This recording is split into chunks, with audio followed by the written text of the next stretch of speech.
Hi, I'm Jeremy, and I'm your host of Tell Me Wine TV, where we answer your questions about wine right here on the internet. And today's question was sent in from Chad from the Upper West Side, who asks, is White Zinfandel really wine? And is any of it any good? And the answer to your first question, Chad, is yes, White Zinfandel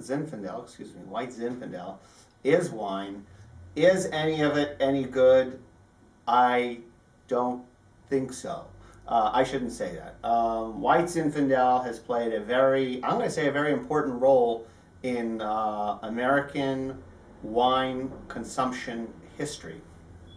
It was popularized by a company, a producer called Sutter Home in the 70s, or was first originated in the 70s. And it was an accident, apparently.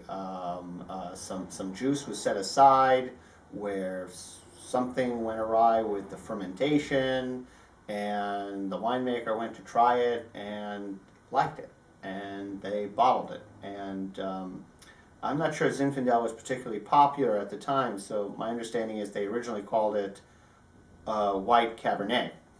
So, but it is real wine, and just from my youth, I remember it was just extraordinarily popular wine in the 80s. Everybody drank White Zinfandel, and I think it probably got people to try wine or to drink wine on a regular basis. And over time, they evolved and probably moved away from White Zinfandel. Again, or rosé wine, it's technically a rosé wine, is made from red wine grapes.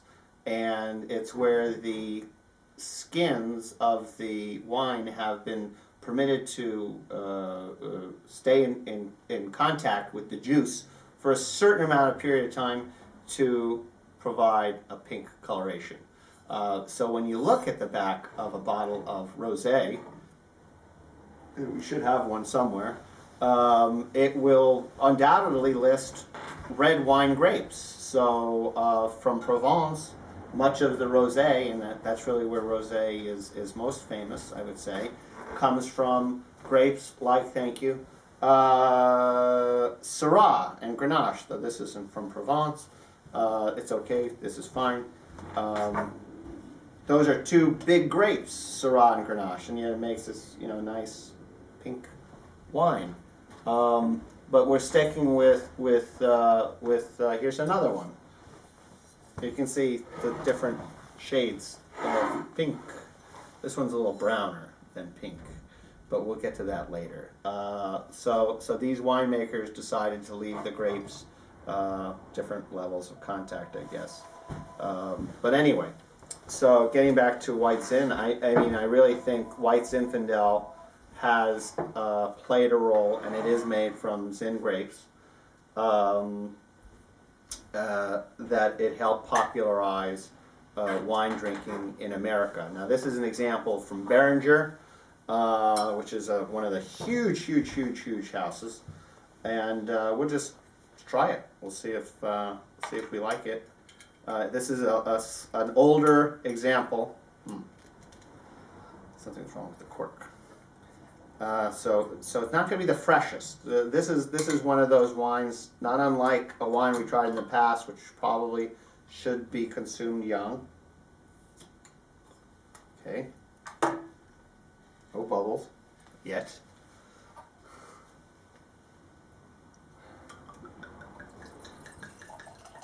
All right, so it's actually a nice warm day. So here's our White Zinfandel, and it's a nice color. It's like a cantaloupe, dark cantaloupe color. Nose is simple. Nothing wrong with the wine so far. It's a little crushed strawberries. Again, if you're looking for White Zin, I'd be looking for the 09 vintage, not the 06 vintage.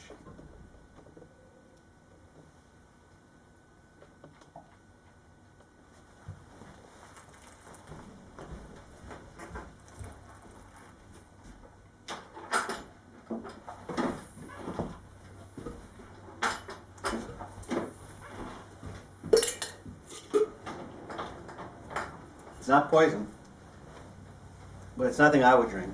It's sweet. It's really sweet, and for me, not in a good way. So, but it hasn't gone bad.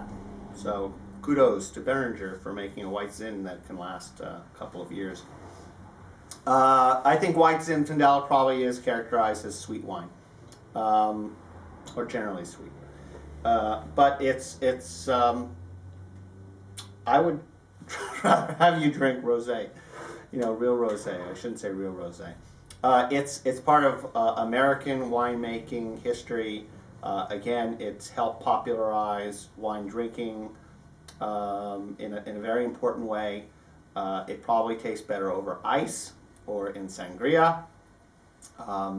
Apparently, just a couple of years ago, a study was conducted, and 6 times more White Zinfandel is consumed nationally than Zinfandel. So people obviously like it, and still like it. So go ahead. I'm sure maybe we'll do a White Zin tasting one of these days. We'll just line them up and see how they do against maybe a more traditional rosé from Provence or some other region of France. I mean, somebody likes it. Anyway, Chad, thanks for the question. Yes, White Zinfandel is a real wine, and but in general, it probably isn't particularly, it's not headlining the lists at Per Se or Boulet or any of those big fancy restaurants, and I doubt it's even on their list. So it's not a serious wine. It's a fun wine for the beach. Enjoy it, share it, and keep sending your questions into TellMeWineTV.